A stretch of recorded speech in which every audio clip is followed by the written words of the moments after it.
Anyway, at least she talked about policy, and to finish that thought up. I want to go back to Cory Booker and the 5.4 million people who've lost their health insurance. I'm glad Cory Booker mentioned it. I thought he should have, if anything, emphasized it more. But good, great, wonderful. That's a stat. That's a policy matter, and I love it when every time they bring that up. But Joe Biden's against Medicare for all, so under Joe Biden, they won't have health insurance. They just won't.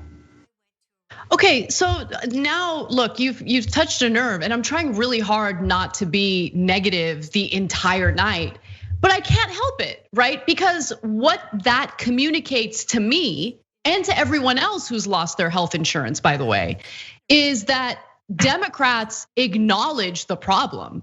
They know what the issue is.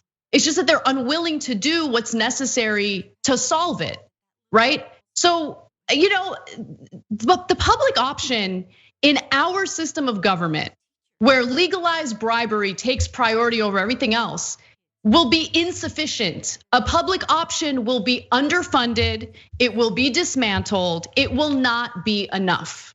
So their answer is, no, we want to protect private insurance and then give you an underfunded crappy option that isn't gonna give you what you need to stay alive in one of the wealthiest countries in the world. And so I can't help but listen to that speech and get super irritable, right? And it's hard for me to sit here and be like positive about this night and the previous 3 nights. All 3 nights were awful. Tonight so far, pretty bad. Because I haven't really heard anything that makes me believe that they're actually gonna fight for us. Yeah, now let us whisper of a dream that it didn't happen this time or last time, but one day it will happen, because just like the Republicans' days are numbered, the establishment days are numbered. All the young are progressive. So imagine a convention where speaker after speaker comes out and talks about policy, but connects it to your life. That's the whole point of policy, and says, if you elect us, if you're a minimum wage worker, we're gonna double your salary. And we're gonna more than double it from $7.25 to $15. Imagine that, is that amazing? And if you're one of the 5.4 million people who don't have health insurance anymore, boom, you get it automatically. Medicare for all, you're automatically in. You never have to worry about it again. You have any idea, then you don't have to text 30330 to anyone, because people be like, where do I go to vote? Where do I go to vote? My family never has to worry about healthcare again. Instead of, well, I mean, you maybe get a public option, but later, and then kind of with 3 asterisks. Anyway, here's Tammy Duckworth. Later commanded my own air assault unit, learning that serving and leading in the military is both a privilege and a sacrifice.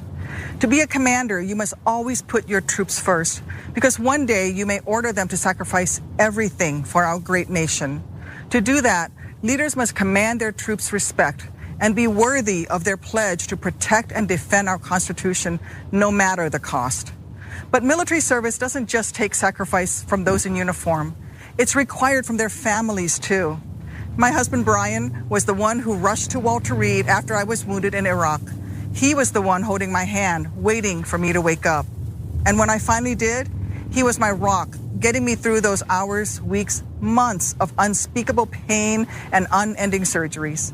He was my anchor as I relearned to walk, helping me through every step and every stumble.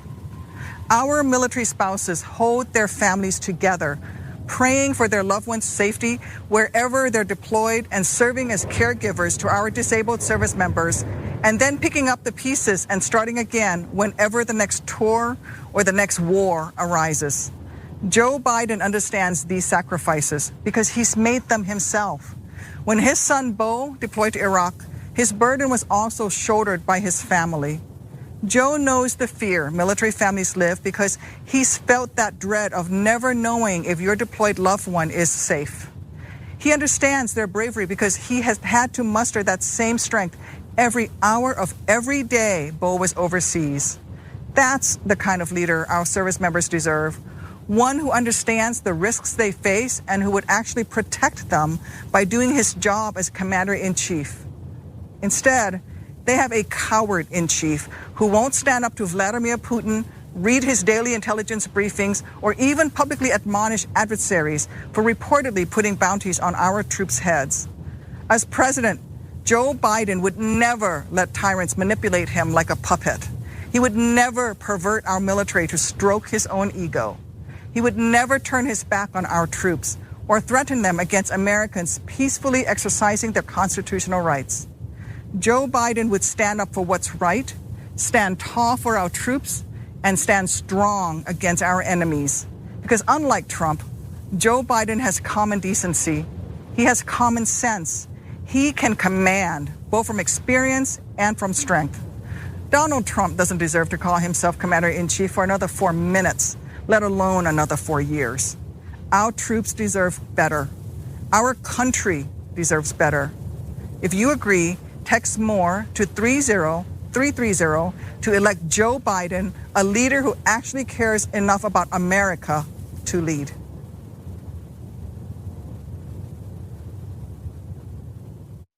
Good evening. I'm Beau Biden, and Joe Biden is my dad.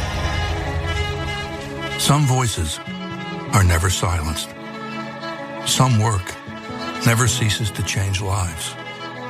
Some people never stop inspiring, even after they're gone. Beau Biden was a husband, father, brother, son, soldier, attorney general. He was given just 46 years on this earth. He did in 46 years what most of us couldn't do in 146. Think about the day that dawns for children who are safer because of Beau, whose lives are fuller because of him. Think about the day that dawns for parents who rest easier and families who are freer because of him. Some folks may never know that their lives are better because of Beau Biden, but that's okay. Certainly for Beau, acclaim was never the point of public service. If you knew Beau, you knew he lived by the strictest code of honor, duty, service, country. You never had to ask if he would do something the right way. He didn't know any other way. Beau didn't cut corners. He turned down an appointment to be Delaware's Attorney General so he could win it fair and square. When the field was clear for him to run for the Senate, he chose to finish his job as AG instead. After 9/11, he joined the National Guard. He felt it was his obligation. He did his duty to his country and deployed to Iraq. Beau Biden served his country in battle. He prosecuted one of the worst child predators in American history. And even though he is no longer with us, every day he still inspires the next president of the United States. It won't be possible for me to be here this fall, so I have something to ask of you. Be there for my dad, like he was for me.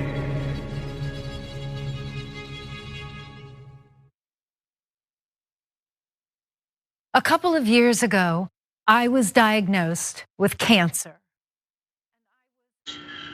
Okay, I never don't tear up when I hear about Beau Biden. And I don't know if it's because I got a son or I got kids, but so that's one of the upsides of the Bidens is that their love for each other appears to be very genuine, and so not a lot of genuine things about politicians. So it's nice to at least see that. As I said the other night, at least with Jill Biden, you're gonna have a first lady who's not physically repulsed by the idea of holding her husband's hand. So it's gonna be a little bit different. I mean, anyway, so it's even when he was alive, before he had cancer, every time Joe Biden spoke about Beau Biden, he was just gushing with pride.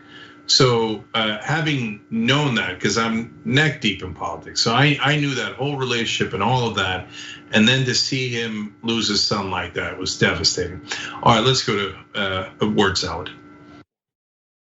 When you put your life on the line for this country, you do it not because it's the country you live in, but because it's a country you believe in. I believe in this country because America uniquely holds the promise of a place where everyone can belong. We know that for too many and for too long, that promise has been denied. But we also know America is at its best when we make that circle of belonging wider. Just over 10 years ago, I joined a military where firing me because of who I am wasn't just possible, It was policy. Now, in 2020, it is unlawful in America to fire someone because of who they are or who they love. The very ring on my finger, a wedding we celebrated, here where I'm standing, reflects how this country can change. Love makes my marriage real, but political courage made it possible, including that of Joe Biden, who stepped out ahead even of this party when he said that marriage equality ought to be the law of the land. There is a long way to go. But if this much can change between 2010 and 2020, imagine what could change between now and 2030. Imagine what we could achieve, this coalition we are building this very season, gathering progressives and moderates, independents, and even what I like to call future former Republicans, standing for an America where everyone belongs. Joe Biden is right. This is a contest for the soul of the nation. And to me, that contest is not between good Americans and evil Americans. It's the struggle to call out what is good in every American. It's up to us. Will America be a place where faith is about healing and not exclusion? Can we become a country that lives up to the truth that Black lives matter? Will we handle questions of science and medicine by turning to scientists and doctors? Will we see to it that no one who works full-time can live in poverty? I trust Joe Biden and Kamala Harris to guide us toward that better future because I've seen up close their empathy and their capacity, just as I've seen my fellow Americans' capacity to support and include one another in new ways and do better by the promise of America. The day I was born, the idea of an out candidate seeking any federal office at all was laughable. Yet earlier this year, I campaigned for the presidency, often with my husband Chasten at my side, winning delegates to this very convention. Now I come to this convention proudly supporting Joe Biden and Kamala Harris, joining fellow Democrats who were squaring off in competition just a few months ago. A number of us recently got together to talk about the Joe we know. Hi, I'm Cory Booker. Welcome to everybody at home. I am very excited to present to you a group of people that ran in the 2020 Democratic primary against Joe Biden. You can think of this sort of like Survivor on the out interviews of all the people that got voted off the island. Bernie, don't you laugh, because I got questions for you like, why does my girlfriend like you more than she likes me? But let's move on. Because she's smarter than you, and that's the obvious answer, right? Hey, I'm curious because Senator Sanders and Senator Klobuchar, you actually served with Joe Biden in the Senate. I'm wondering if you have any memories of what he was like as a colleague in the Senate. Well, I remember one night when I was giving one of those floor speeches, and Cory, you know what this is like. No one was there. No one was watching. I was all alone, and I gave my speech with much vigor to a completely empty chamber. And I walked out of there, and I thought, I wonder if my mom was even watching this on C-SPAN. And at that moment, the cell phone rings, and I actually thought maybe my mom was watching it on C-SPAN. And you know who it was? It was Joe Biden. And that kind of goes to not only his kindness for calling me and being a mentor, but it also goes to how much he cares about our government and what people are saying, and that even when he's at home at night, he's watching and he cares. But Amy, we all want to know, did your mother watch the speech? I know. You remember the steak fry when we were waiting to go on? It worked out to where I was there the same time he was. And he pulled me aside at one point and he pointed to somebody who we both knew who was working on my campaign, but he'd known from before, and let me know that was somebody who'd gone through a family tragedy that Joe somehow knew about, and just thought it was important for me to know that about someone who was working with me. And I thought, over time, I realized that was just basic to who he is, but that always stuck with me. Elizabeth, do you have any remembrances as well? I think the day I saw Joe the clearest was on the 1-year anniversary of the Boston Marathon bombing. And everyone, of course, was enormously honored to have the vice president here. But at some point in that speech, he shifted to the parent who had lost a child, to the man who had lost a wife, to someone who had experienced loss very personally. And he spoke to each of the families from the heart. That's phenomenal. I want to ask, what gets you excited about this idea of the inclusion of big ideas from all over the party into the future, into the next administration? The magic of Joe Biden is that everything he does becomes the new reasonable. If he comes with an ambitious plan to address climate change, all of a sudden, everyone's going to follow his lead. You can see it with him choosing Kamala too. He wants to build the best team. Let's do it together. That's how we're going to rebuild this country. Cory, I'm so optimistic about our country right now, despite some very dark days for a lot of our fellow Americans, in large part because of what young people are doing right now. After the murder of Ahmaud Arbery and Breonna Taylor and George Floyd, young people, by and large, led these protests, and they did so in the absolute best traditions of this country, in the tradition of John Lewis. My optimism and my faith in this country is reflected in those young people and the way that Joe and Kamala are listening to them and incorporating their ideas and their urgency into the campaign that they're running and the administration that they're going to lead. And I have to think some people who say they don't know if they're going to vote or not are saying that from a point of privilege that a lot of Americans don't have. There are so many things for lots of folks who live life on the margins that this election is going to decide. And maybe it's not a life or death issue for you, but we are all in this together. Absolutely. Cory, what I would say is that this is clearly the most important election in the modern history of this country. And Joe Biden, you have a human being who is empathetic, who is honest, who is decent. And at this particular moment in American history, my God, that is something that this country absolutely needs.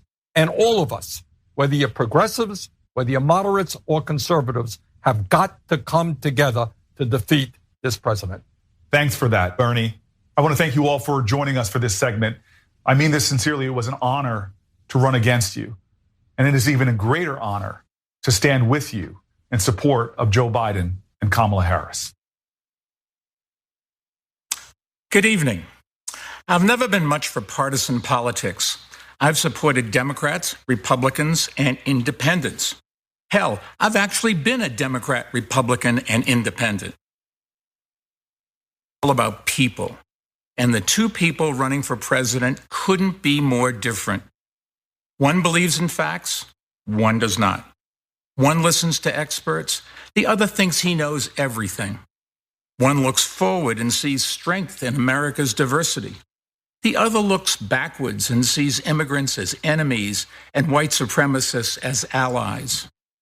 Here's another difference. One has proven he knows how to handle a crisis by helping to lead the economic turnaround after the 2008 recession, while the other has not only failed to lead, he has made the current crisis much worse.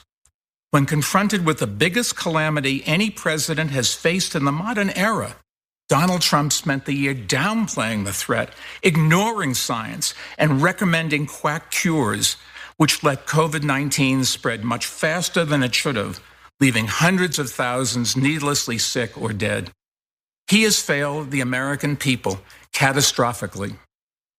4 years ago, I came before this very convention and said, New Yorkers know a con when we see one. But tonight, I'm not asking you to vote against Donald Trump because he's a bad guy. I'm urging you to vote against him because he's done a bad job. Today, unemployment is at historic highs, and small businesses are struggling just to survive. It didn't have to be this way. Before I ran for mayor, I spent 20 years running a business I started from scratch. So I want to ask small business owners and their employees one question, and it's a question for everyone.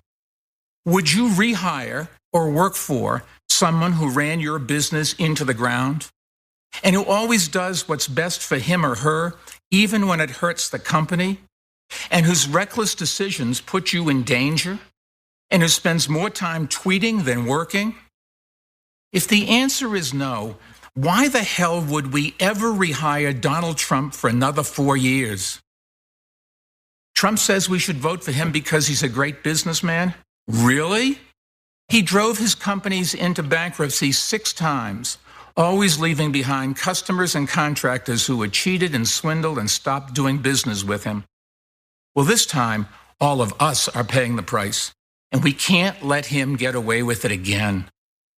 Donald says we should vote for him because the economy was great before the virus? Huh? Biden and Obama created more jobs over their last 3 years than the Trump administration did over their first 3.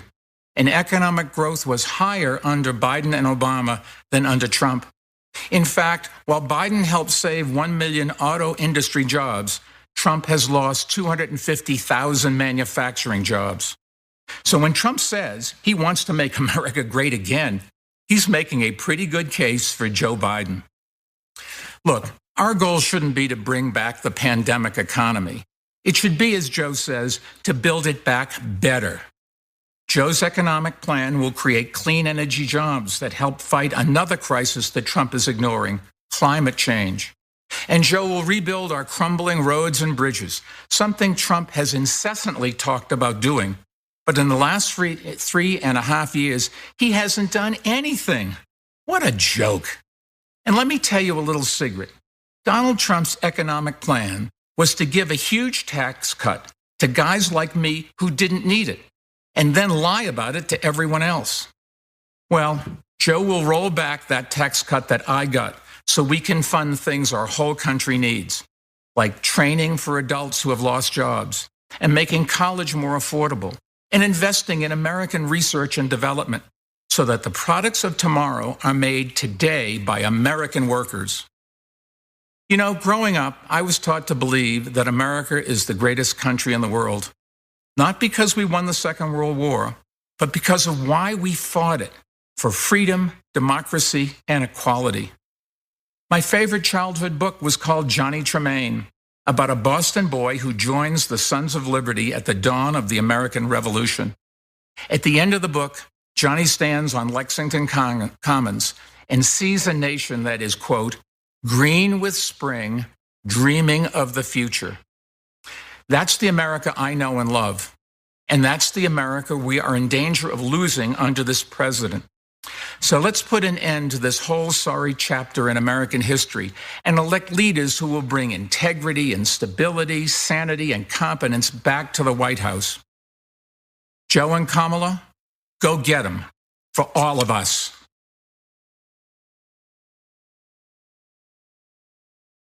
We can help you find the best. Okay, so they're about to go to a Biden family video, and then they're going to go to Biden himself. So we're almost done. I'm going to shock the world. I actually really like that Bloomberg speech. I thought. Oh my God, Cenk. Yeah, no. Why do you do this to yourself? Nope. That was awful. Why? Nope. Okay, I just, you know what? I'm not going to try to save you. You do you, boo. Okay. You do you, boo. Go for it. I will. So by the way, speaking of like, I'm not trying to save you or whatever. So conservatives are trying to cancel me today, which is hilarious. And so this entire convention, there's a subtext that I've been meaning to tell you about the whole time. So I was kidding around earlier about being trending on Twitter, and I am. But the convention kept knocking me off, and then I'd make a comeback. And every time I made a comeback, my phone's notifications will start going crazy again. And then, so I was gonna tell you guys, just go on Twitter and write Cenk, because the only thing that trends is just the word Cenk, right? But I think I got knocked off with Kierkegaard. Why is Kierkegaard trending? I have no idea. And it was fun. But no, Anna, you're like, I don't care what anybody says about my tweet or about my comments. No, he hit Trump, he hit him hard. I guarantee you that Trump will go after Mike Bloomberg the most tonight. Guaranteed. It got under every nerve he's got. It got under his skin. So I don't want to miss the video. If that comes up, Ash will bring it up, okay? But So is this the Biden family video? It might be. Let's listen for a second. I think this is grandson. Before talking about something normal, like going to the movies, we all want the world to feel better. We need the world to feel better. I'm just a regular kid, and in a short amount of time, Joe Biden made me more confident about something that's bothered me my whole life. Joe Biden cared. Imagine what he could do for all of us. Kids like me are counting on you to elect someone we can all look up to. Someone who cares. Someone who will make our country and the world feel better. We're counting on you to elect Joe Biden.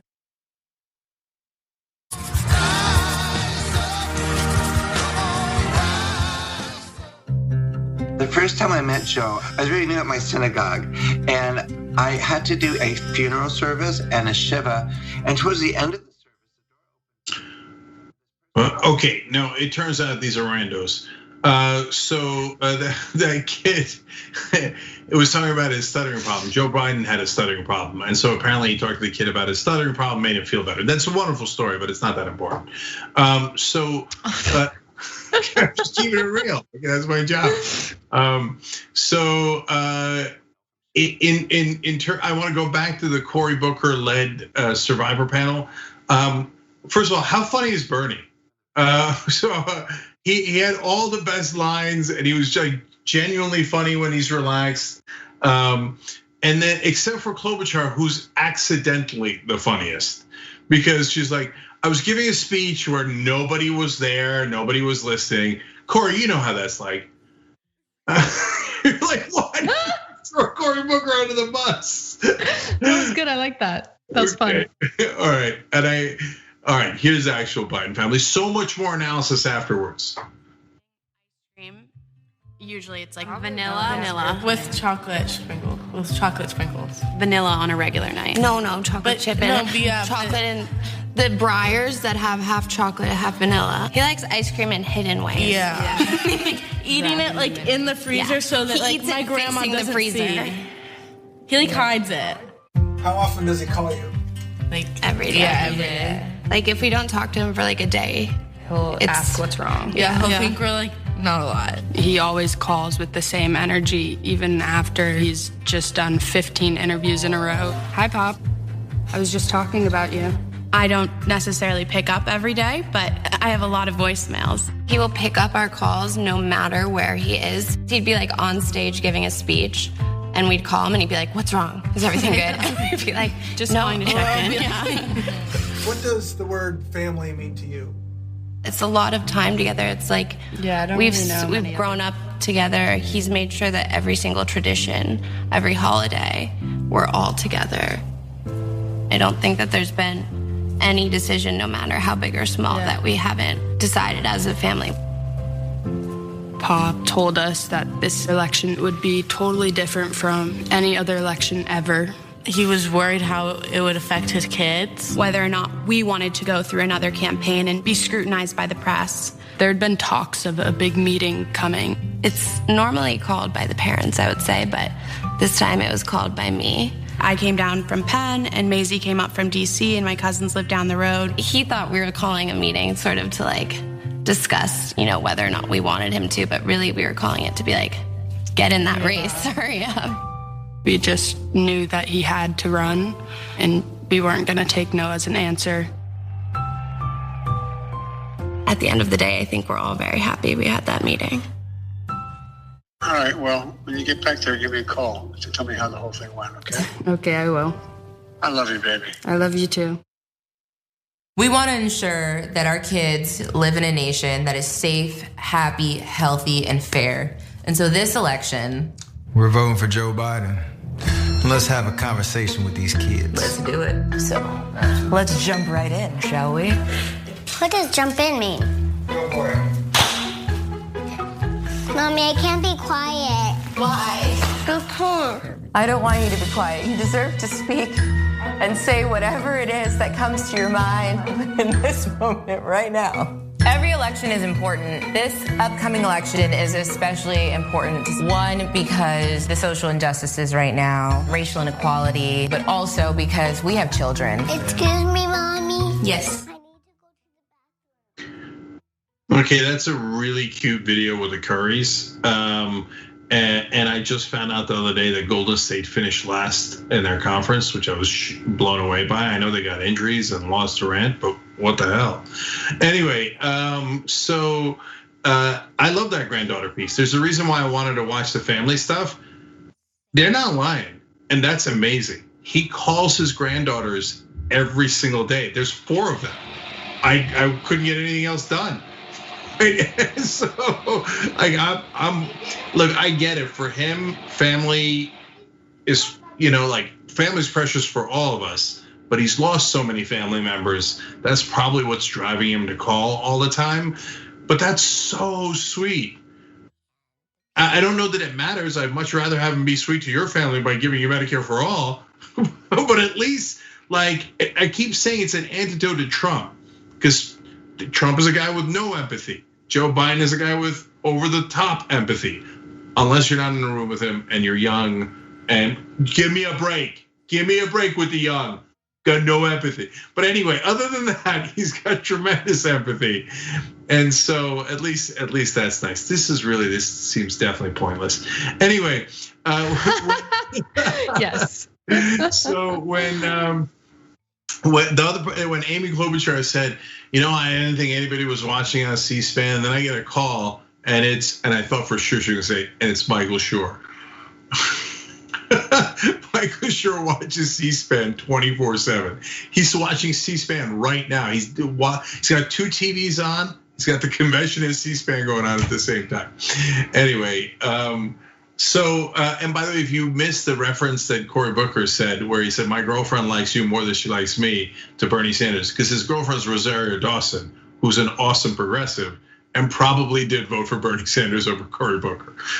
So we mentioned earlier in the broadcast about the one time I got arrested doing civil disobedience. That was to get money out of politics in DC, and Rosario Dawson also was at that protest. So she's a real awesome progressive. There was a moment, I forget who said it was Buttigieg or something. It was Andrew Yang. He said, if Joe Biden puts his mind to it, he can make anything seem normal, like, fighting climate change. And I thought, well, then I hope he puts his mind to it, because, getting us back into the Paris Accords ain't gonna get it done. There's wildfires in Siberia, right? Like massive fires in Siberia. It's unprecedented. So please put your mind to it. If Joe Biden had the right policies, he'd be great. I don't need someone inspiring me all the time. Lovable, empathetic guy with great policies. I'll take it. In fact, that sounds like Bernie. Okay, but unfortunately he doesn't. Okay, I got to read you 2 quick comments here before Biden comes on, and we're gonna have analysis of all the speeches. I'm gonna tell you why I like Bloomberg's speech so much. I know that's shocking.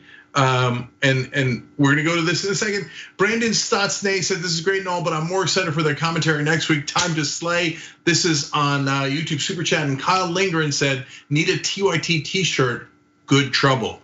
Kyle, awesome suggestion. Thank you for using YouTube Super Chat, and we'll actually definitely consider that. And go. They've got to say matters. He'll treat everyone with respect, no matter who you are. He'll get up no matter how many times he's been knocked down. He'll be the worst enemy any bully ever saw. He'll be the best friend you've ever had. He'll love you with all of his heart. And if you give him your cell phone number, he's going to call it. How do we know? Because he's been that way our whole lives. He's been a great father. And we think he'll be a great president. Bo isn't with us any longer. But he is still very much alive in our hearts. And we can still hear his strong voice. Just like it was yesterday. Just like it was yesterday. In 2008 and 2012, he introduced our dad at those conventions. And if he was here, we're pretty sure we'd know what he'd say. So before we show you a film about our dad's journey, we wanted to give Bo the last word. Bo? Bo, take it away.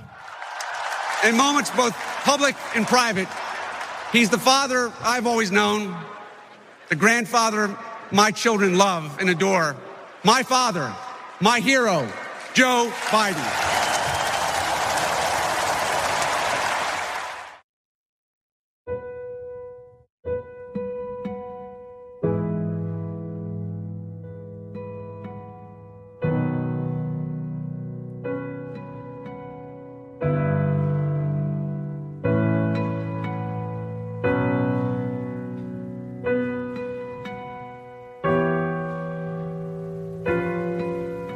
Our lives have been turned upside down, shattered, and shaken. But the American story has had moments like this before. And he was there, answering the call. When we came into office in 2009, we were going through what was then the worst financial and economic crisis since the Great Depression. The economy was hemorrhaging hundreds of thousands of jobs a week. People were losing their homes to foreclosure. The financial system was in tatters. Auto sales had dropped to near zero levels. The auto companies faced bankruptcy, and many said, let them fail. But Joe remembered his father and what it meant to lose a job.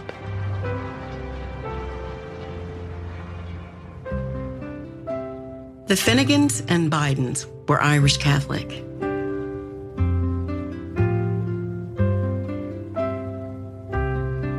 Joe was their first.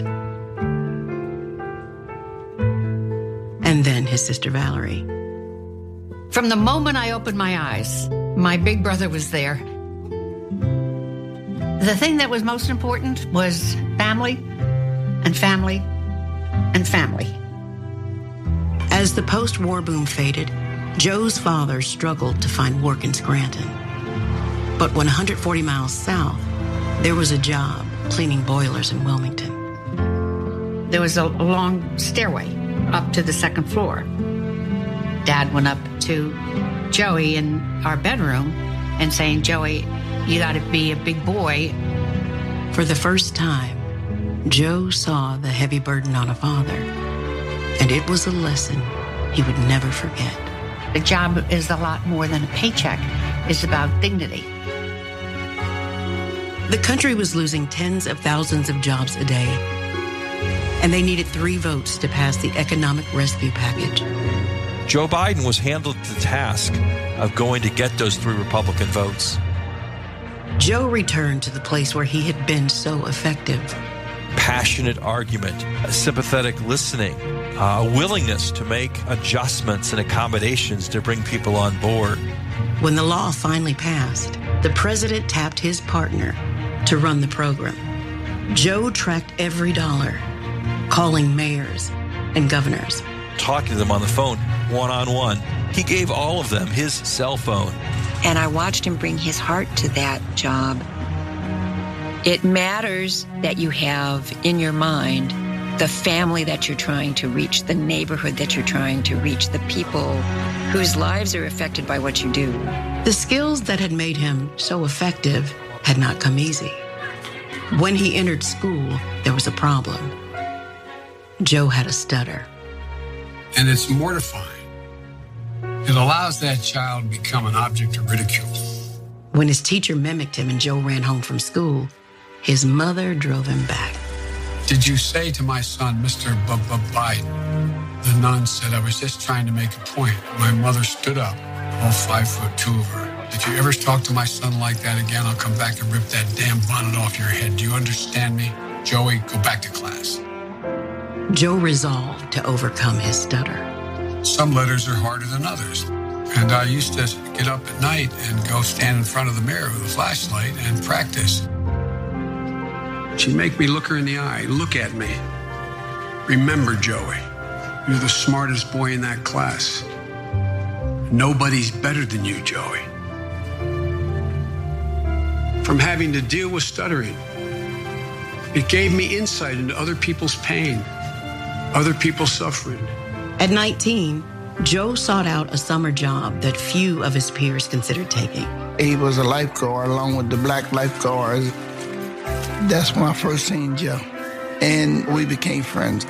It was one of the best things I've ever done because it gave me a sense that we really didn't know one another. After Martin Luther King Jr. was assassinated, riots broke out in Wilmington, and the National Guard stayed for almost a year. I quit the law firm and asked for a job to become a public defender.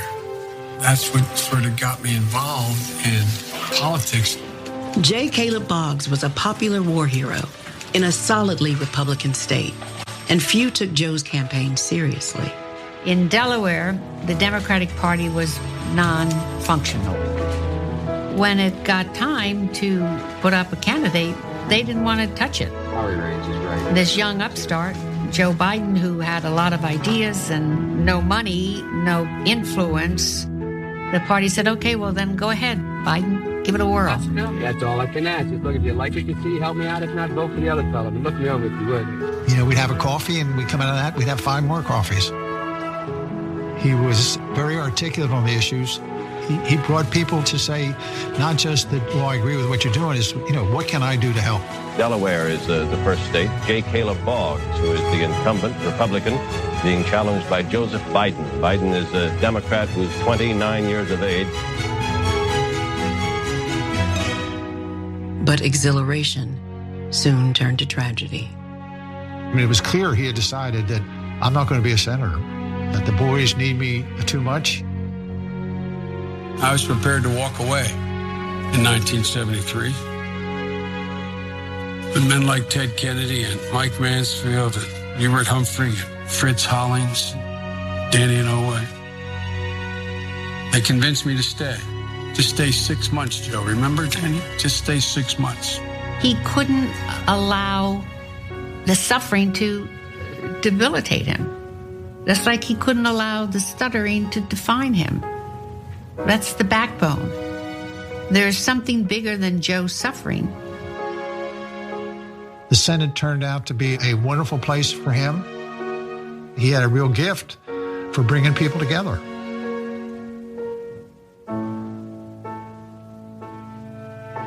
The three of them had a bond that was forged in sorrow and expanded into joy when Jill entered. They had built this beautiful family, this circle of trust. And then the extra gift of Ashley. Growing up, it was full of adventure, laughter. We do everything as a family, and we've always done everything as a family. He was always a good, loving father. I mean, there's nothing more important to Joe than his children. It's hard to explain how ever-present he was in our lives. You don't have to guess what my dad believes. A great benefit of being my father is that he doesn't have to contort himself into different people at different times. Bo was going to do fine things. I mean, he had it all. And then he got sick. The whole world tilted. And it felt like we were all falling off. Once again, Joe faced the unimaginable. My mother, she said, bravery resides in every heart, and someday it will be summoned.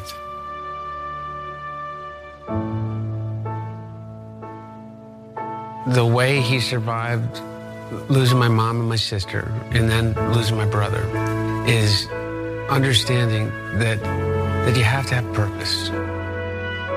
Every day I get up, I ask myself, I hope he's proud of me, because that's what makes me move on. From his time in the Senate and then the White House, Joe always found a way forward, forging unlikely friendships and alliances. And time after time, he made progress possible, and always holding in his heart the struggles of his family and every family. always fighting to make his country whole. It's a very rare quality to bring your empathy skills to the process of governing. Joe Biden never forgets that that's the point of moving the wheels of government. He will keep his word. He will reach out and hear what other people have to say. To have somebody who believes in what's best in us, somebody like Joe Biden who actually believes in the American idea, that's the kind of person who I want in the White House.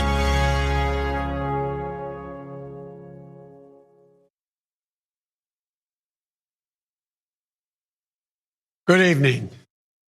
Ella Baker, a giant of the civil rights movement, left us with this wisdom. Give people light, and they will find the way. Give people light. Those are words for our time. The current president has cloaked American darkness for much too long. Too much anger, too much fear, too much division. Here and now, I give you my word. If you entrust me with the presidency, I will draw on the best of us, not the worst. I'll be an ally of the light, not the darkness. It's time for us, for we the people, to come together. And make no mistake, united we can and will overcome this season of darkness in America. We'll choose hope over fear, facts over fiction, fairness over privilege.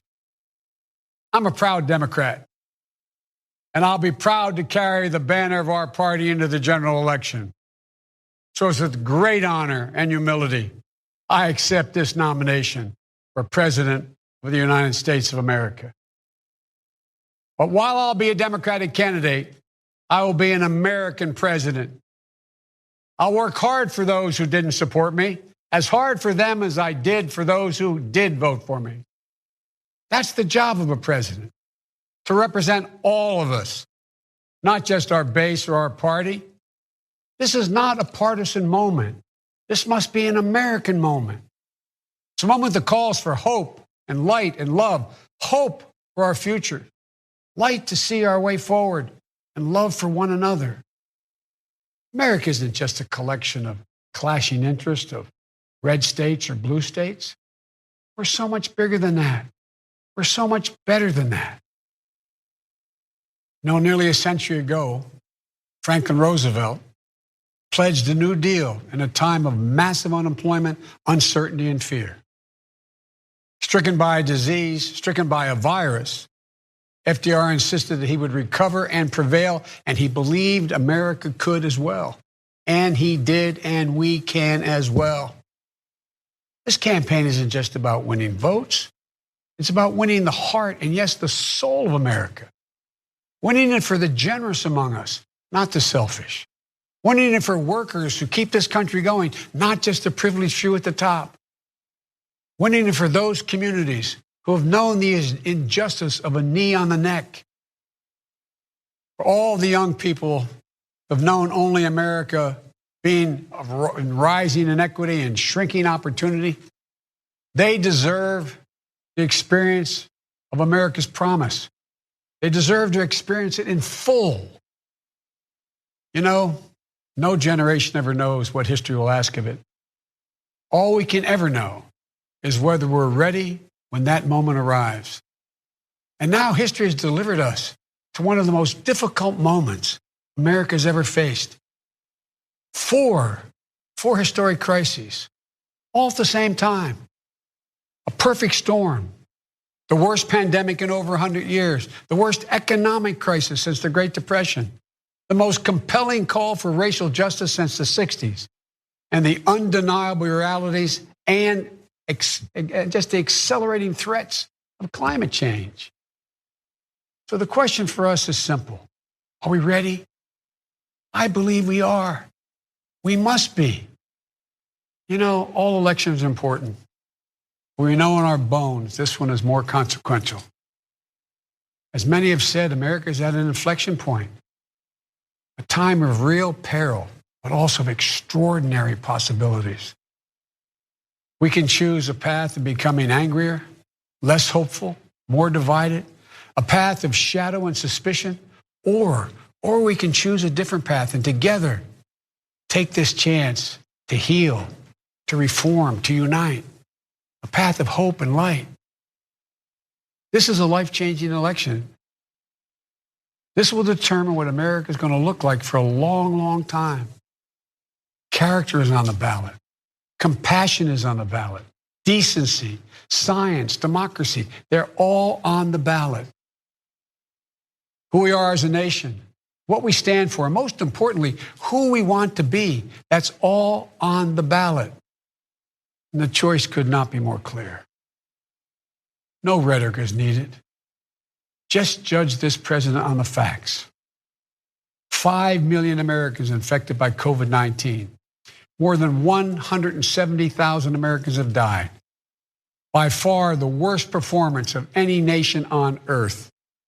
More than 50 million people have filed for unemployment this year. More than 10 million people are going to lose their health insurance this year. Nearly 1 in 6 small businesses have closed this year. And this president, if he's reelected, you know what will happen. Cases and deaths will remain far too high. More mom and pop businesses will close their doors, and this time for good. Working families will struggle to get by. And yet the wealthiest 1% will get tens of billions of dollars in new tax breaks. And the assault on the Affordable Care Act will continue until it's destroyed, taking insurance away from more than 20 million people, including more than 15 million people on Medicaid, and getting rid of the protections that President Obama worked so hard to get passed for people who have 100 million more people who have pre-existing conditions. And speaking of President Obama, a man I was honored to serve alongside for 8 years as vice president, let me take this moment to say something we don't say nearly enough. Thank you, Mr. President. You were a great president, a president our children could and did look up to.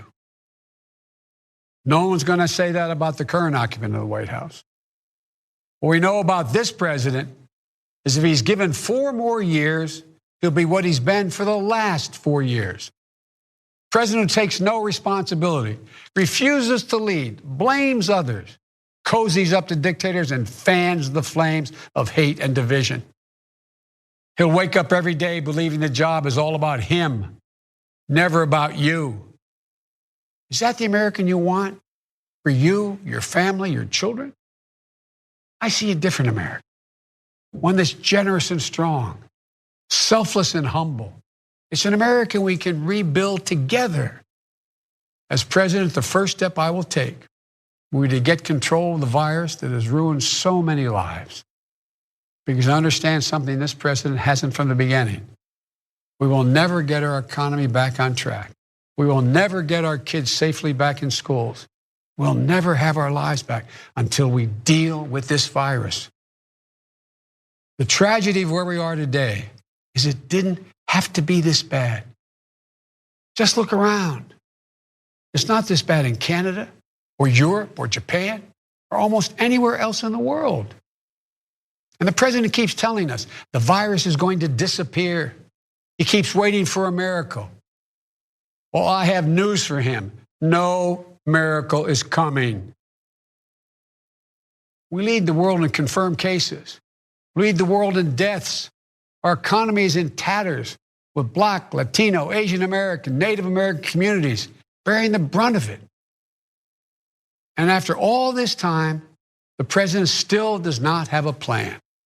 Well, I do. If I'm your president, on day 1, we'll implement the national strategy I've been laying out since March. We'll develop and deploy rapid tests with results available immediately. We'll make the medical supplies and protective equipment that our country needs. We'll make them here in America, so we will never again be at the mercy of China or other foreign countries in order to protect our own people.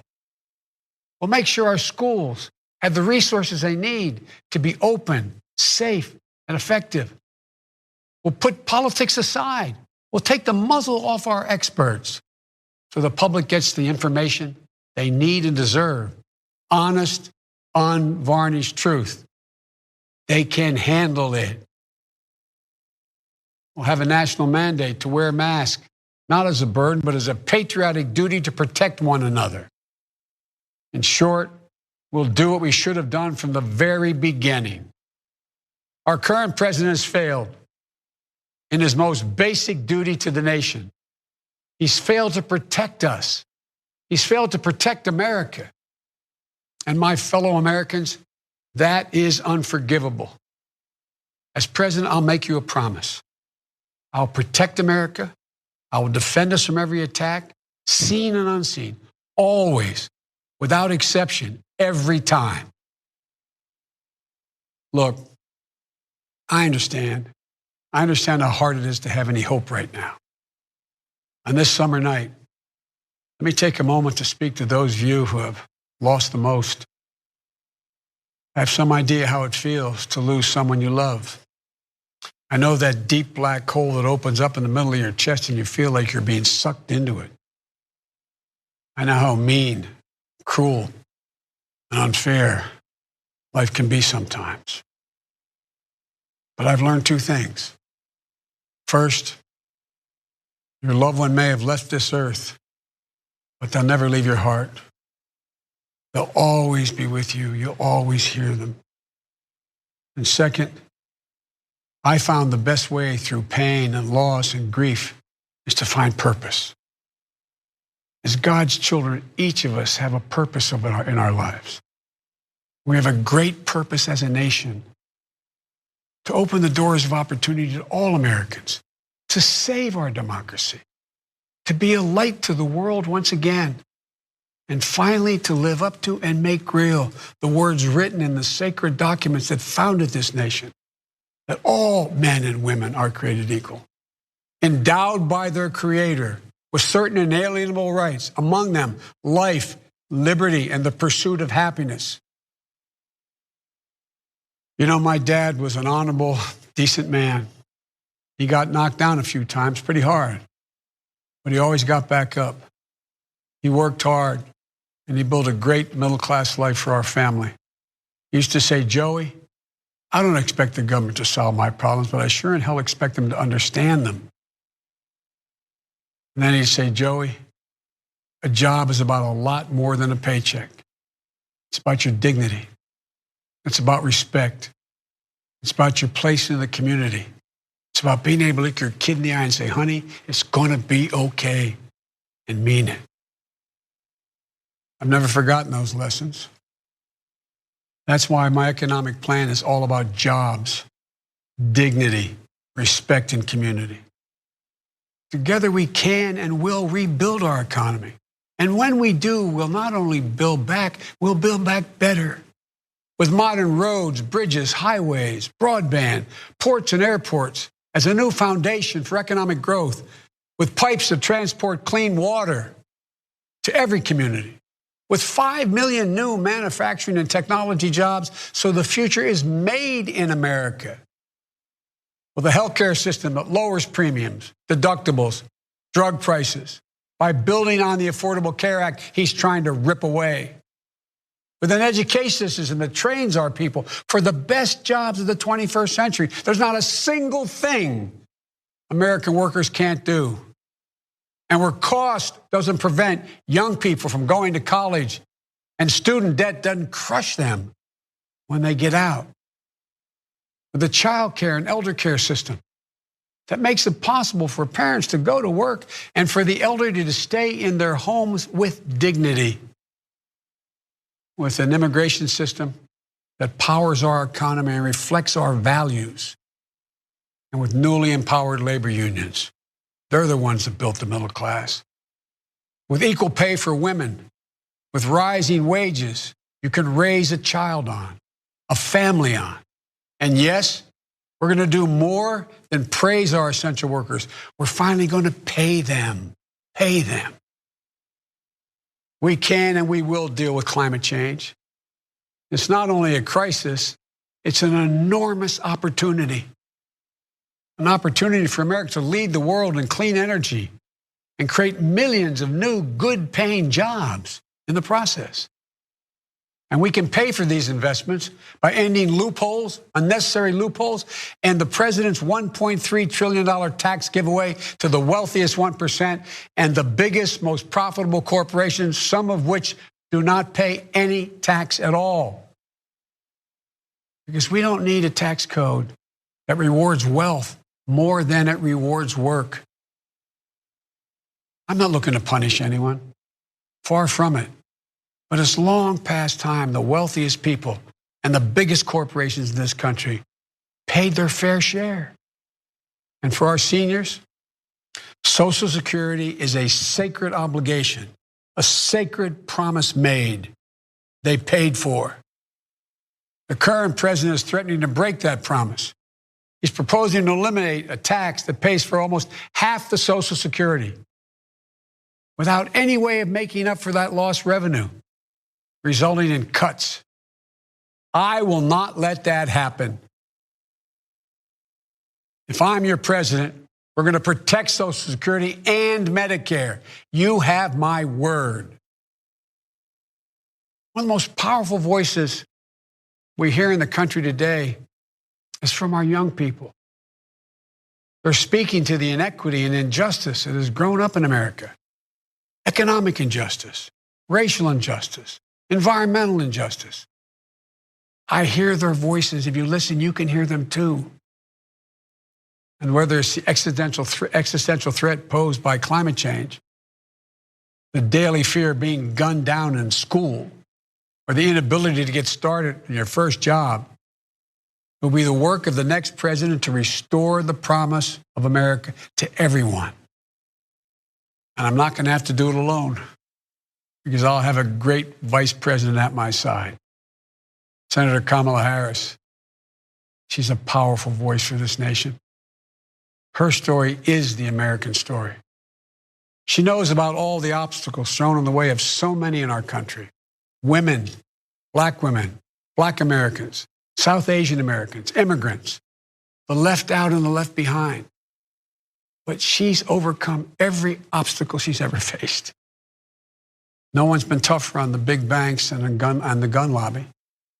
No one's been tougher in calling out the current administration for its extremism, its failure to follow the law, its failure to simply tell the truth.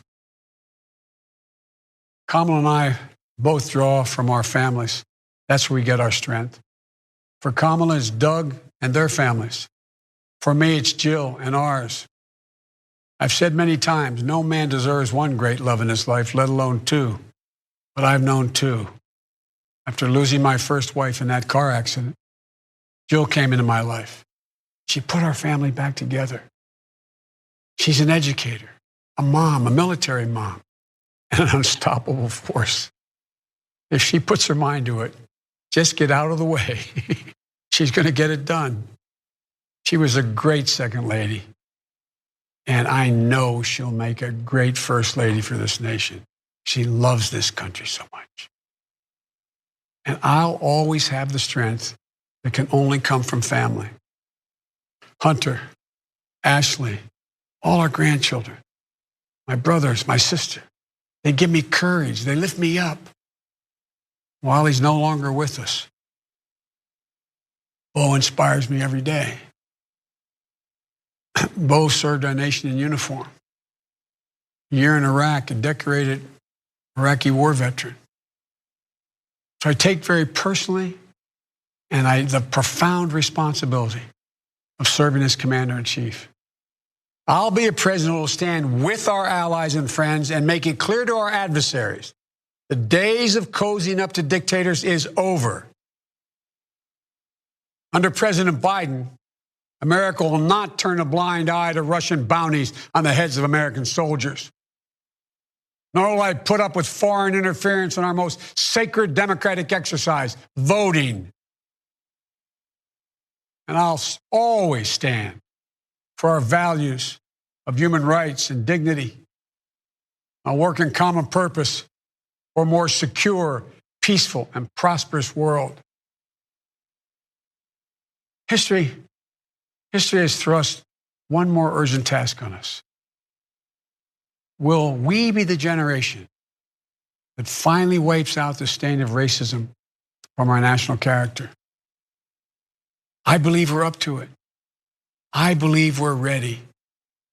Just a week ago yesterday was the 3rd anniversary of the events in Charlottesville. Close your eyes. Remember what you saw on television. Remember seeing those neo-Nazis and Klansmen and white supremacists coming out of fields with lighted torches, veins bulging, spewing the same anti-Semitic bile heard across Europe in the 30s. Remember the violent clash that ensued between those spreading hate and those with the courage to stand against it. And remember what the president said when asked? He said there were, quote, very fine people on both sides. It was a wake-up call for us as a country, and for me, a call to action. At that moment, I knew I'd have to run. As my father taught us that silence was complicity, and I could never remain silent or complicit. At the time, I said we're in the battle for the soul of this nation. And we are. You know, one of the most important conversations I've had this entire campaign, it was with someone who was much too young to vote. I met with 6-year-old Gianna Floyd the day before her daddy, George Floyd, was laid to rest. She's an incredibly brave little girl. And I'll never forget it. When I leaned down to speak to her, she looked in my eyes and she said, and I quote, "Daddy changed the world. Daddy changed the world." Her words burrowed deep into my heart. Maybe George Floyd's murder was a breaking point. Maybe John Lewis is passing the inspiration. But however it's come to be, however it's happened, America's ready, in John's words, to lay down, quote, the heavy burden of hate at last, and to end the hard work of rooting out our systemic racism. You know, American history tells us that it's been in our darkest moments that we've made our greatest progress, that we found the light. In this dark moment, I believe we're poised to make great progress again. That we can find the light once more. You know, many people have heard me say this, but I've always believed you can define America in one word: possibilities. The defining feature of America: everything is possible. That in America, everyone, and I mean everyone, should be given an opportunity to go as far as their dreams and God-given ability will take them. We can never lose that. In times as challenging as these, I believe there's only one way forward. As a united America, united in our pursuit of a more perfect union, united in our dreams of a better future for us and for our children, united in our determination to make the coming years bright. Are you ready? I believe we are. This is a great nation. We're a good and decent people. For Lord's sake, this is the United States of America. There's never been anything we've been able to accomplish when we've done it together. The Irish poet Seamus Heaney once wrote, "History says, don't hope on this side of the grave, but then, once in a lifetime, the longed-for tidal wave of justice can rise up and hope and history rhyme. This is our moment to make hope and history rhyme. With passion and purpose, let us begin, you and I together, one nation, under God, united in our love for America, united in our love for each other. For love is more powerful than hate. Hope is more powerful than fear. And light is more powerful than dark. This is our moment. This is our mission. May history be able to say that the end of this chapter of American darkness began here tonight, as love and hope and light join in the battle for the soul of the nation. And this is a battle we will win, and we'll do it together. I promise you. Thank you, and may God bless you, and may God protect our troops.